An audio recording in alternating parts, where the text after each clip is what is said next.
Welcome back to my channel. Today I will be building the 124 scale model Porsche Carrera RSR Turbo. This is by Italeri, and this is the easy kit. So it doesn't have a huge amount of detail on it. So we'll start off with the chassis. These parts required a fair amount of sanding, which I did initially with the rough nail file, and then switched over to the pale, smoother side. And then for some of the parts, they had some mold lines and edges, a little bit of flashing, and required some trimming. Now we're working on the suspension, and this is the front steering rack. It's a very simple steering rack. It doesn't really have a lot of detail on it. This is really just so that you can hold the wheel hubs in different directions. And so it has these parts that will clip in once you've glued it all together. You do have to wait for the glue to dry, otherwise it'll pop it off. Now we do have some ejection pin holes on the inside, which I sanded, and then we mounted the front steering rack on there. The pedals had to be mounted separately, and so I glued these on, and this was just done with regular medium viscosity model glue. And then once this was in place, I then glued the back of the model in, which included the central console and the rear seats, which there shouldn't be rear seats in this car. Then I used some extra thin cement to be able to fill in the gaps, and then also mounted the stick shift.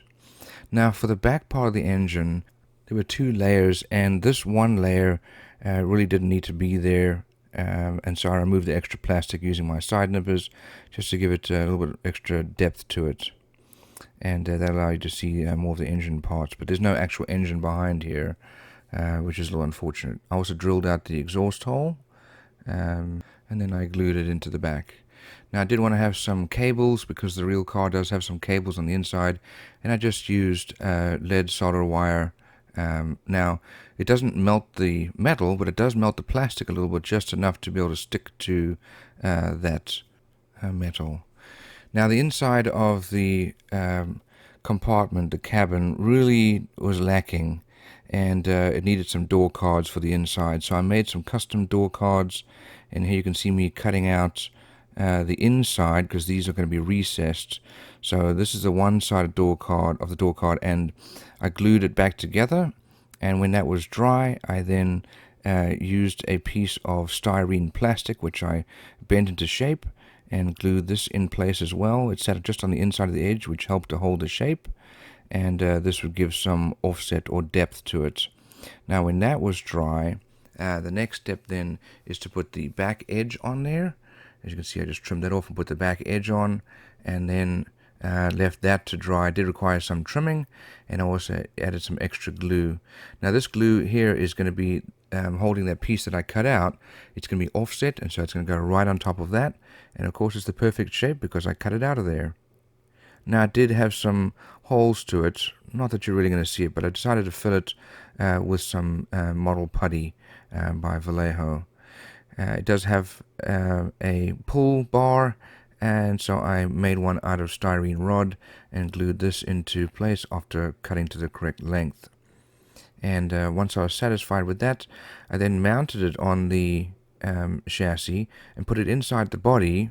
But as you can see, there were parts that were too long, and that enabled me to see exactly what needed to be cut off. And once that was cut off, then I could make sure it fit, and then glue it into place. Double checking here with a dry fit again with the body, and here's the glue going on. It sat just inside that lip, so it would hold it from sticking outward. So I had to make two of these, one for each side.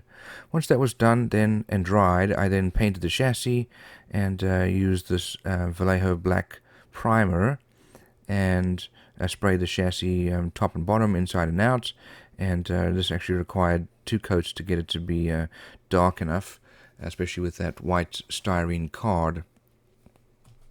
Now once I've got my base paint down, now I am painting the shifter knob and stick.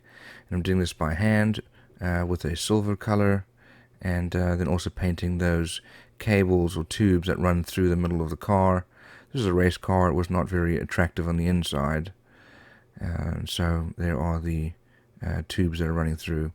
While I've got the silver out, I also paint the back of the engine This is also with a silver, and I did this all by hand. Did a slightly different metallic color. I think this is aluminum here, and this is going to be for the turbo, and that came out quite nice at the end. And then painted a dark gray onto the exhausts, and tried to match what the actual car looked like. I did overpaint a little bit on the edges and required a bit of touch up with some black paint, which I just did by hand, and that was able to get rid of the silver quite nicely. Now we're starting on the wheels, and you get these smooth tires, and they recommended you to remove the name, which is on the side, but actually it ended up being too much of a pain. Here are the wheels, which I spray painted black, and it's then got a silver central hubcap, and then put the decals on those tires, which is for Dunlop, not Goodyear, and let those dry. Now, while that was drying, I then spray painted some gloss clear onto the wheels, and then put them all together once they're all dry. So we've got two narrow wheels for the front, and then two very large wheels on the back. I use some putty just to hold them in place while I paint them, and that's always fairly easy to remove, but you cannot leave it in for too long because that putty will release oil of the long term. Now this comes with an axle. This is for the rear, and I did find the tires tended to slip off. I tried gluing them, but it did not hold very well. Once you get the axle through, you can glue the other wheel on, and that way you'll have a rolling wheel, and at least the back will. So it requires a little bit of pressure to put it on. Make sure you don't break it. Now to get these front hubs on, or these axles, I actually had to end up taking out one of those clips on the ratchet to be able to get it in, because it just would not fit. And so here it is out with the little axle going in. I finally managed to get it to come through, and when I ended up gluing it on, unfortunately it glued the wheels rigid so they do not turn, but I suppose that you could still make them turn if you wanted to. So here's the glue going on there, and you can see I've got both of those little clips on back on there. So I ended up actually having to trim the axles because they were too long, so I had to take it off and then put it back on again, which is a bit of a pain, and that's how the glue ended up on the wheel hub and the steering rack. So here I am, I'm gluing it down again, this time with the shortened wheel hubs, and that finally worked. I was able to get both of them on, and that was quite solid. I was happy with that. Now the next part is to work on the seats. So here are the seats, which I had some sanding to do, and I spray painted them with the Vallejo black primer, and I decided to make some seat belts, really only for the driver's side, which I did using a piece of masking tape and some foil, some masking tape on both sides, and then it does hold its shape very well, but still has the look of cloth. And I cut two belts out for the back, or the top part of the harness, and then two parts for the sides. Now the decals that do come with it will sit very nicely on the seat, but it doesn't have any three-dimensional or depth to it, and so that's why I did this and then painted them black. I probably could have done this before I painted them initially, because I'm just going to put the decals right on top of these, and that way it'll have some dimension to it. So you can see the decal going on the top left strap of the harness, and it also includes that silver little buckle. And once it's on in the correct place, I use a little toothpick because it's not sharp, and it helps to reposition the belt decal, or any decal, to exactly where you want it. The same thing with these little side belts. You can't really see this too much in the end because it's inside the car and the windows aren't open, but I think it was a nice little added feature. I did trim that one edge, as you can see, to match the decal. Now once that's all dry, I used the regular glue to be able to put the seats in position in the car, and then let that dry. Now we're working on the body. I did not like the fact that the fuel caps were molded in, because the real fuel caps actually are quite separate from the body, and so I drilled these out and then cut out the rest. Now there's some mold lines and some sprue attachments that require sanding. There's quite a lot on this body, and so required a bit of sanding, both with the rough side, which is the orange side, and then the smooth side, and then finally some smooth sandpaper to be able to get that smooth edge. Now there were some areas also on the body that actually had sunken away as the plastic had cooled, and so I filled these with Tamiya putty, and then I also sanded out the back grills or vents. There's supposed to be a front vent here, as you can see, so I'm cutting this open, and it just adds to the depth of the model by seeing some holes rather than trying to paint a black line there. Now once the putty is dry, I sanded this so that it was smooth, and that was initially with the nail file and then the sandpaper. Same thing with the inside of the wheel wells, and that was done on all 4 wheel wells. Really required a fair amount of sanding to get this body to be somewhat presentable. Now the back section here, the little NACA duct here down at the engine is supposed to be open, and it's supposed to dip down, and so I drilled this out and then cut out the rest and then used a file. Also the little recessed panel lines here required some scribing because they were not very deep, and so I start with just a little bit of pressure and slowly build up pressure as the groove gets deeper. So you can see I'm doing it multiple times. It doesn't take a lot of time, but if you start with too hard, then it will tend to scratch and leave that panel line. Here you can see I had to scribe the panel lines using a piece of electric masking tape because there was no line there to start. There's a bit of extra raised plastic, and I softened that off with some thin cement. These NACA ducts also were not supposed to be there. I decided to build the number 22, which was the winning car. The number 21 did not finish that race. And so now we're working on the back window, the quarter panel window. And so I'm tracing out the inside, and obviously I cut it really wide because it's actually supposed to sit on top of that frame. But the model has only clear glass there, which I did not want. The real car actually does have some little vents and ducts there, and that goes directly into the engine bay. And so I did this all by hand. I had to sort of hand draw these little NACA ducts, and once I've gotten that shape, I then used a scalpel and a template to be able to trim them out. I didn't want to use a pair of scissors because that would bend the plastic. So I started with just gently scribing and then get deeper and deeper with more pressure until finally I was getting all the way through. And once I was satisfied, I then pulled this out and glued the rest of it back together. And then I had the 2 parts that was used to make the NACA duct. So I did cut out a little triangle, actually it was a rectangle, and then split into 2 triangles. And I used that with some glue, and I bent it to be able to make that slowly recessing shape. So here you can see I'm busy bending that triangle of styrene. It's all made out of styrene sheets.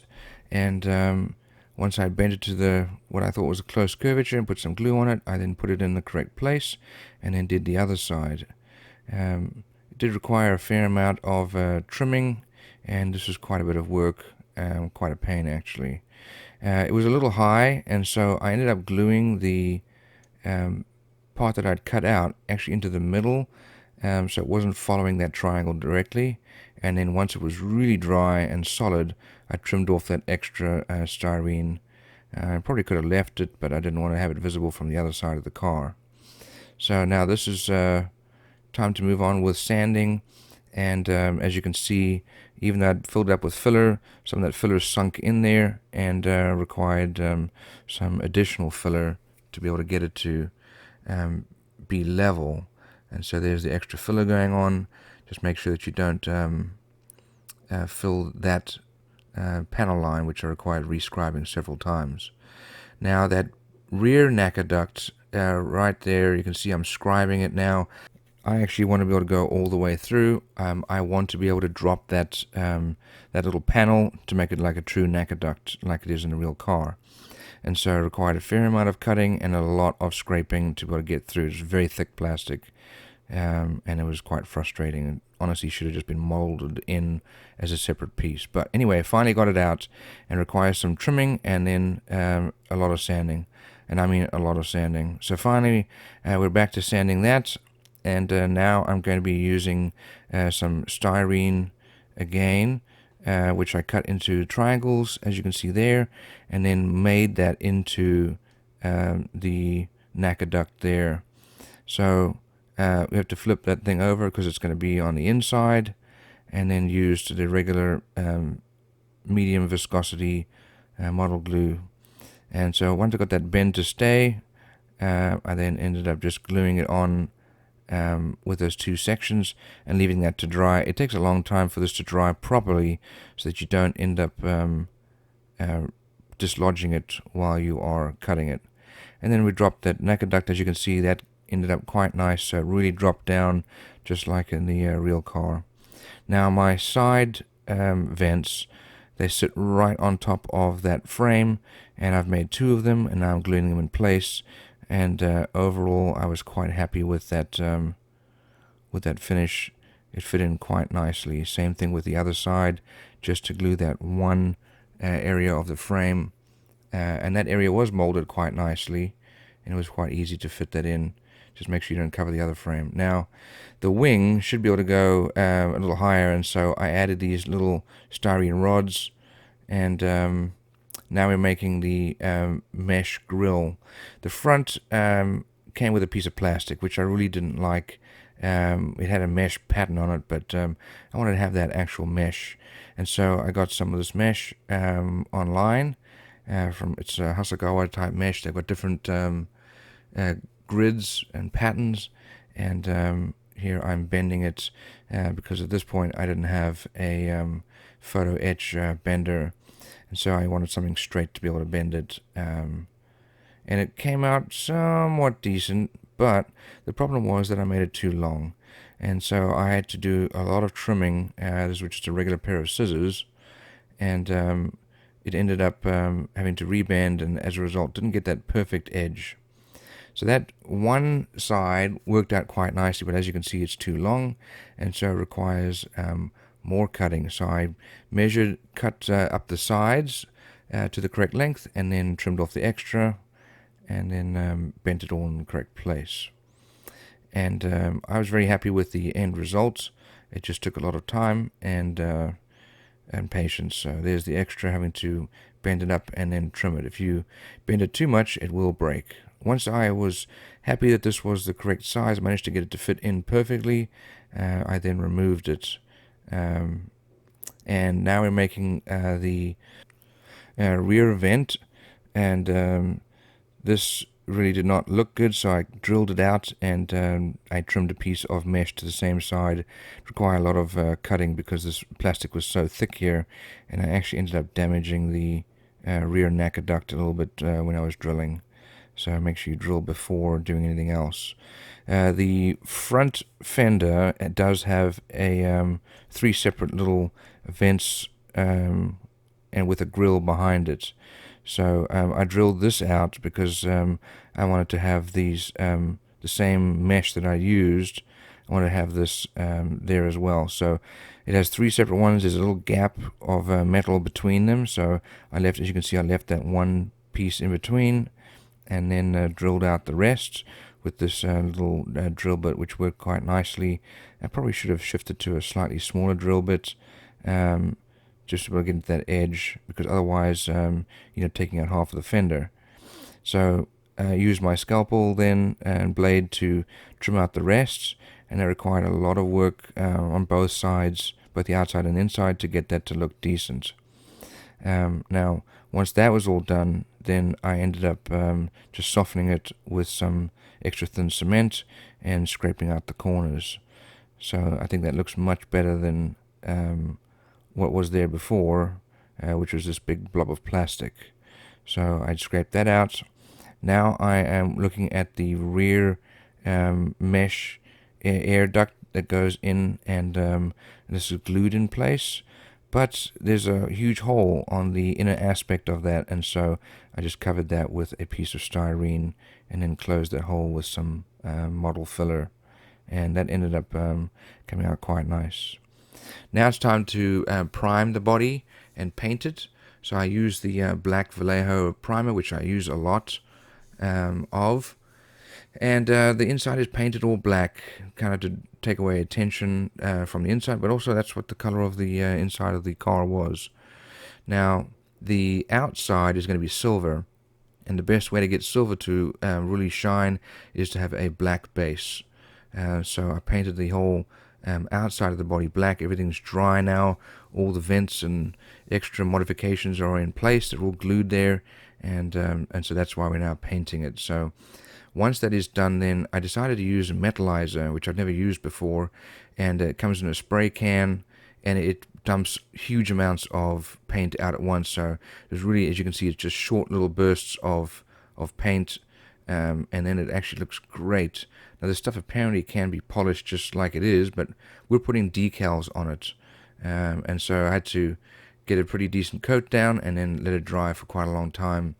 I put the decals on top of a clear coat because it goes so well, and so here's some clear coat, and this didn't stick to the metallizer all that well, and so it required 2 or 3 coats before we could do decals. So I tried a different, this is a lacquer type clear coat, and that seemed to hold it much better. So now we're on to decals. This model has a lot of decals and a lot of complicated decals.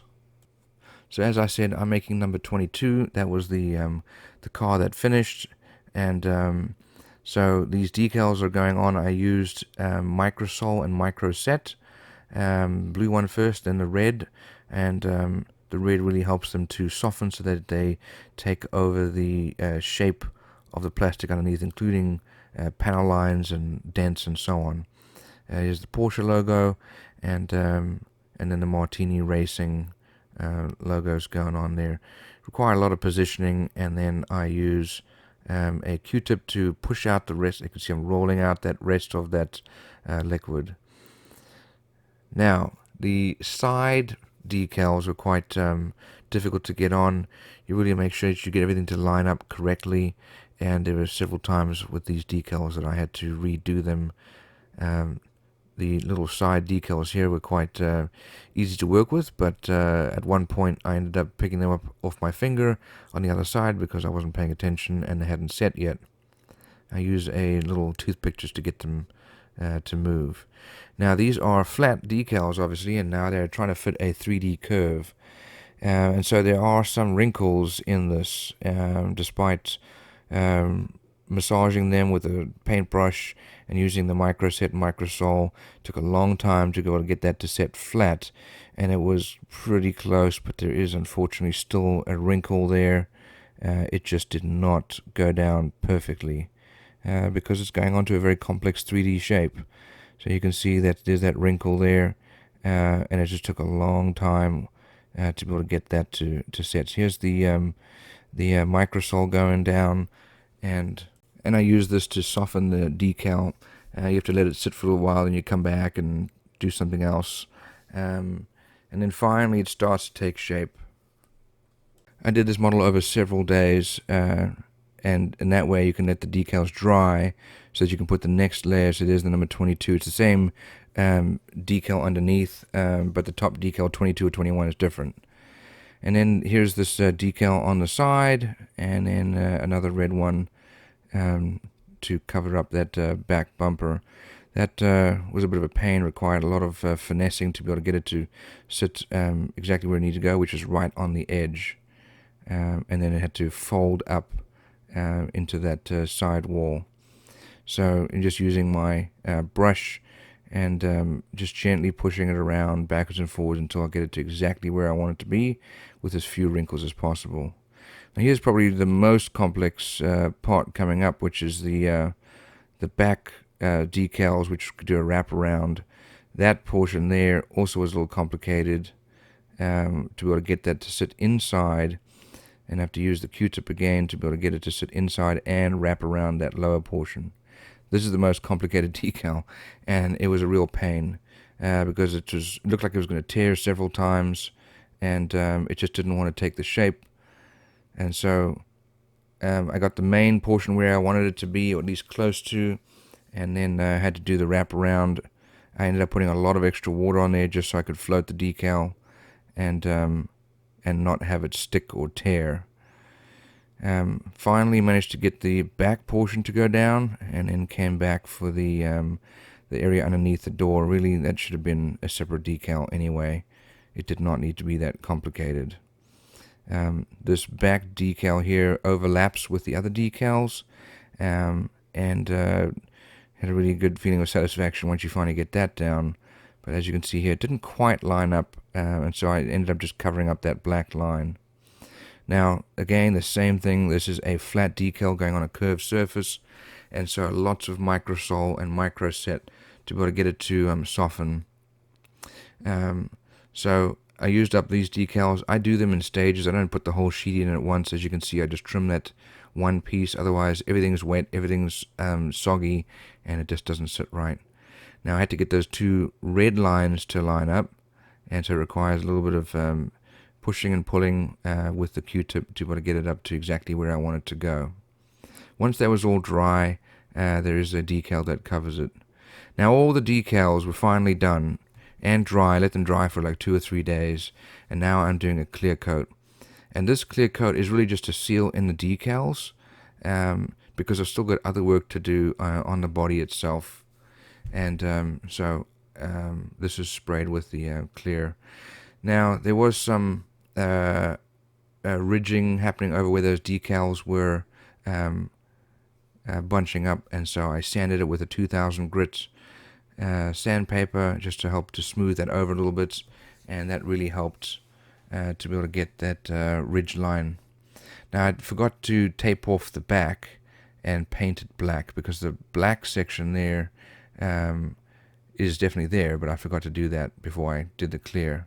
And as I'm taking off this tape, as you can see here, you'll see on the left side of the car, I actually ended up pulling off the decal, and I was very frustrated with that. They weren't completely dry, and I just didn't have enough clear coat on there. And I realized at this point there was really no salvaging those decals, sad as it was. You can even see some of the silver pulled up. And so I ended up just doing some touch-ups with the black. Here's the red for the areas that weren't quite connected, and I try to get the closest matching red as possible so it wouldn't be as noticeable. Now, the back edges, the decals didn't cover everything that needed to cover, and so again, just touching up with red here and there. Try not to make it look too obvious that you had to do touch-up. Now, that black decal left behind an outline, and so I just used black paint to kind of finish up that area, but the turbolator area was definitely gone. So there were a couple of spots where the silver was starting to show through, and so I did some touch-ups there as well. This is all just by hand, trying my best to get it straight. And now we're working here with the Tamiya panel line accent, and I'm using black. And it isn't flowing quite like I had hoped it to, but I managed to just paint it all on, and eventually got it to go where I wanted to go, which is all the way down those panel lines that I had scribed. Same thing with the doors, and I did this throughout the car to have those panel lines show up. And once that was all done, the next step is then to do the cleaning, and this really has to be dry before you start. So once that's all done, I leave it for several hours before I come back and do the removal. So there was another decal that I need to put on, which is right on the back here, where it is the rear of the vehicle, the black section. Had to have the Martini Racing as well. And so obviously with these extra decals, it's going to need to be sealed again. Now, to clean off these the panel line accents, you have to use the enamel thinner. I use the Tamiya enamel thinner. It doesn't destroy the clear coat or the acrylics underneath. Any other regular thinner will just eat through it, but this, as long as you don't do it too many times, you can actually remove the vast majority of it and leave the panel line accent right where it's supposed to be, which is in that little gap. And then, as you can see, it just dissolves away very nicely. Now once that's dry for several hours, I then sprayed it again with clear coat. I used this little car holder, which is a Tamiya model holder. I finally broke down and got one because it just makes it so much easier to turn. Now, I actually gave several coats to this. I really want to have a nice thick coat to be able to sand and polish. And then I added some of the extra little details, which is the painting the body, door handle, and required some little touch-ups here and there. But that is supposed to be a black door handle, so it's painted. Now, to get the edges, there's actually a very nice rim or ridge on the edge of this frame, and so you can use that to run your paintbrush along, and you can get a pretty good line with that. And so I did this all by hand, and required actually 2 coats because the silver kept coming through. Now I'm using the Vallejo black primer because it sticks to just about anything and gives you a matte look at the end.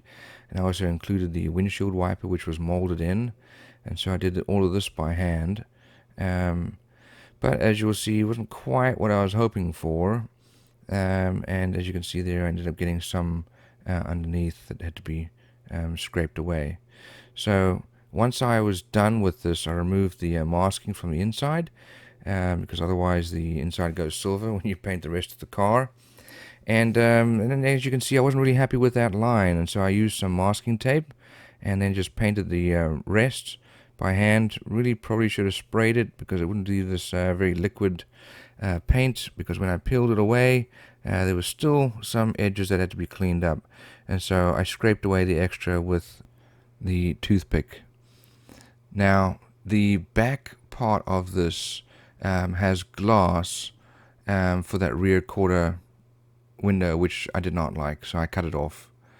And here you can see I'm using chrome for the rear view mirror and the side mirror, and then also for the front headlights. This chrome marker, the chrome is beautiful, but it's just a real pain to get it to go down to the bottom. Once you get that flow going, it works really well, but as you can see, I had to use something to scrape it down to the bottom and then get the chrome to flow down. Now I'm gluing the glass in with some, this is Testors clear cement, specifically designed for clear parts, and I'm trying to use less clear glue these days because it always tends to run, and then it gets stuck on the visible part of the windshield. As you can see here, it's sticking out, but what I really like about that glue is while it's still kind of soft, you can actually scrape away the extra with a toothpick and it doesn't scratch anything, and then it's gone. Now I did use some super glue to be able to put the rear view mirror in, and I angled it towards the driver, and then also used super glue to be able to put in the front headlights, and kind of dragged the glue around there, and then got these headlights in. They had these little buttons on the top, which I then glued into place to line up with the top. Now the glue for the clear glass, I think I put too much on there, and eventually I ended up removing most of that and doing it again. But it does dry clear, so it's not too bad if you get too much glue on there. And now we have to glue in that front mesh for the grille, and I did that with super glue, and I'd already dry fitted it several times, so I knew it was the correct shape and size, and then just pushed it into place in that glue, and it sat there. Now the spoiler, or the wing, comes molded like this, and I ended up painting it black and then spraying it with clear. I did multiple coats of the clear, and finally when that was dry, I then sanded it. So this is with a 2000 grit sandpaper, and then did another coat of clear and another coat of clear. So here you can see more clear going on there, and once that was dry, then flipped it over, did the underside. But as you can see, I did a lot of clear on this because I really wanted to be shiny. So now I'm using some, this is called cutting compound, and it's the first step. So it'll really cut into it, make it a little more rough looking, but it helps to remove some scratches, and then move on to the body, which I then did the same thing with the cutting compound, and really got it to start to shine. So after I do the cutting compound, then I do the polishing compound. These are all just regular car products for your car. for a full-size automobile. And once this is rubbed in, you can't just leave this to dry. You actually have to rub this in. Then I put polish on it. Now the polish you do have to leave to dry, and then you're going to rub the polish off. So now that that's off, you can see I'm starting to rub that polish off, and it's really shining very nicely. And the same thing with the glass as well as the body where that clear coat is.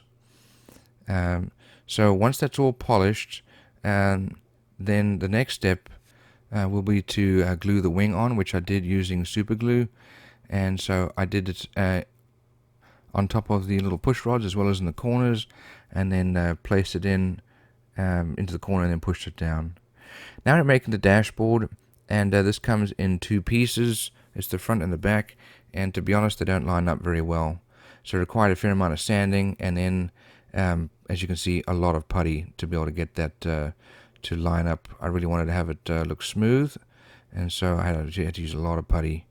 But once that was dry, I sanded it down, and was quite happy with that effect. Now the real car has a sort of rough surface on the top of the dashboard, and so I decided to mimic this using a piece of masking tape. So once I had stuck that down and molded around the edges, make sure I got all those corners, I then trimmed it off with a pair of scissors, and then again with a scalpel blade, just a razor to be able to get a nice sharp edge, and then make sure I squeezed down the rest of those areas, and it gave sort of a nice sort of a textured finish to that.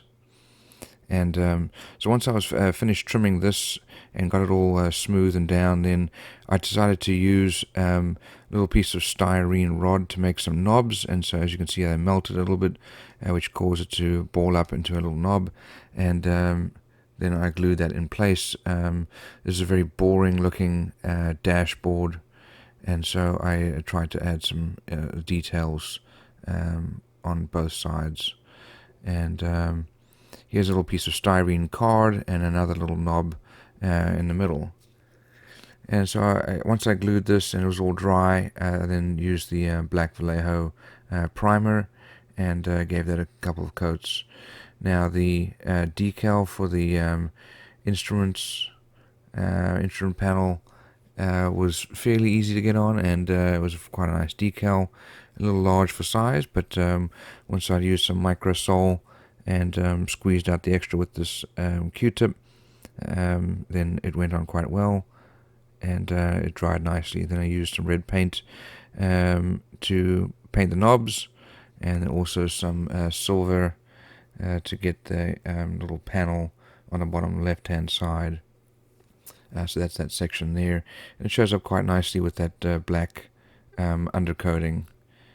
So I did all this by hand, and that just was much easier. Now I like to get some additional gloss detail on the dials, and I did that with a gloss nail polish or nail varnish, and that sets quite nicely. So here I'm painting the wheel, I sprayed it black, and then I painted in the bolts with just a brush and some silver paint. Did require a little bit of touch up at the end. It was too large, but then glue that in place. And now I am gluing in the glass. I use super glue here, and I really should not have, because the fumes will make the glass go a little opaque. I should have just done the regular white glue, or the clear glue. Here's the clear glue, as you can see, getting that to dry. So this model does not have any side windows, which I was disappointed about, and so I used a piece of PETG, sort of clear plastic, which I then cut to size, required quite a bit of trimming, and then glued it in with the clear glue. They're supposed to be racing windows, so they're supposed to slide, then go up and down, and so there is some overlap, and I tried to model that here with the extra piece sitting over it, and then putting the clear glue. I think I put too much clear glue on it because it did end up running onto the clear window. Now it's time to put the model together, and I ended up gluing that sheet of mesh to the back portion to cover the engine, and did that with super glue, and then modeled some of that side mesh for that vent by the brakes on the front.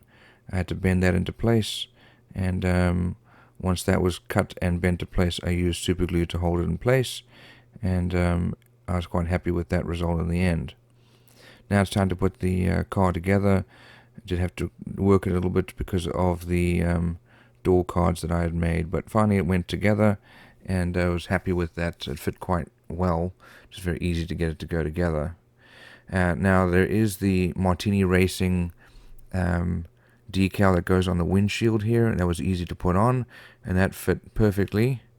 I wanted to model the fuel tank gas caps, which I did with a piece of styrene, and then I also painted, using the chrome marker again, the hood clips. And there are 4. There are 2 on the front as well as the back of that front panel, and had to end up using a toothpick because I just could not get it to flow properly out of that little pen nib. Here's the back ones. Again, the same thing, using the Q-tip, but eventually that dries quite nicely. Now we're putting in the gas cap, and as you can see here, it's just a piece of styrene, but it shows the gap quite nicely between that and the body. And so that was just super glued to the edge. If you take the car apart, you'll definitely will break those off, and you'll have to glue them again. So now we're putting on the side mirror. Just a little odd the way the side mirror went on. It seemed to hang a little low, but it seemed to be correct. Now these side lights, I originally was considering molding them in resin, but it was too hard to do these little pieces, and so I painted them silver, and then that was the background, and then used some clear orange and clear red. The edges are supposed to be black, and so the plastic was black, and I decided just to sand the paint off that edge, and that worked quite well to show off that black edge. Here is the clear red. I had a little bit too much on paintbrush, so I moved it to the other side, and then came back to finish this. So in the end, it actually ended up looking quite decent. Probably should have sprayed it if I wanted to get that perfect, because it wasn't quite that nice straight edge. But finally, I wasn't actually happy with just the sanded edges, and so I did paint them black, and I painted it at a 45-degree angle, just so I made sure I didn't get it onto the newly painted glass colors, the red and the orange. And then I used some super glue to be able to put these into place, and they fit reasonably well. I did dry fit them and to sand them just to make sure they were going to fit correctly. So that's the front, and then here are the rear ones. And those required some finagling to be able to get in. You really have to push them quite hard to get them to go in all the way. And then finally they are in all the way. There is a decal that shows you the gas cap, and I put that on both sides, and that ended up covering the white part quite well. Now I did have some mesh that I'd cut for this rear vent, and I glued that in place also with super glue. It's probably slightly too big, and I should have trimmed it down some more.